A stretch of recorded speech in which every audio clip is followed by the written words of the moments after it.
Good morning. I'm Julie Campbell. I am pleased to meet you and to be interviewing with EPIC. I have taught education for 26 years, both public and private institutions, grades 1st through 8th grade. So I'm very excited at the possibility of working with students in a lot of ranges. I have looked over the case study that you have sent. Let's look over that. Here we have in our students report, we have the readiness benchmark. It will show in purple and their scores are in green and blue. The students scored very well in English, reading and writing in the ELA, very proficient.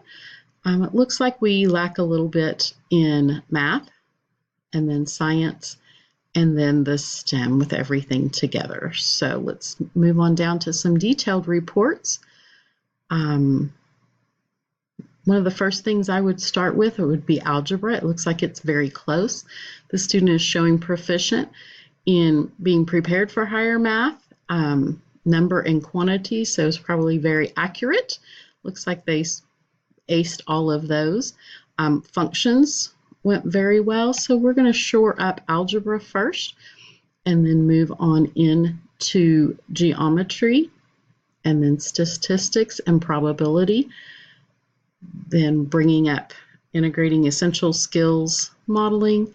I believe all of this together will help our interpretation of data and then the evaluation of models, inferences, and experimental results is very important in science, so we would go there. And then in reading, we do need to work a little bit on craft and structure. So the lesson that I've created would be on simplifying expressions. So hopefully we can move quickly from simplifying expressions to some more advanced studies in algebra. Let's go back. All right. Well, it's been very interesting to work with this. I will get the Google Doc sent and look forward to hearing from you. Thank you.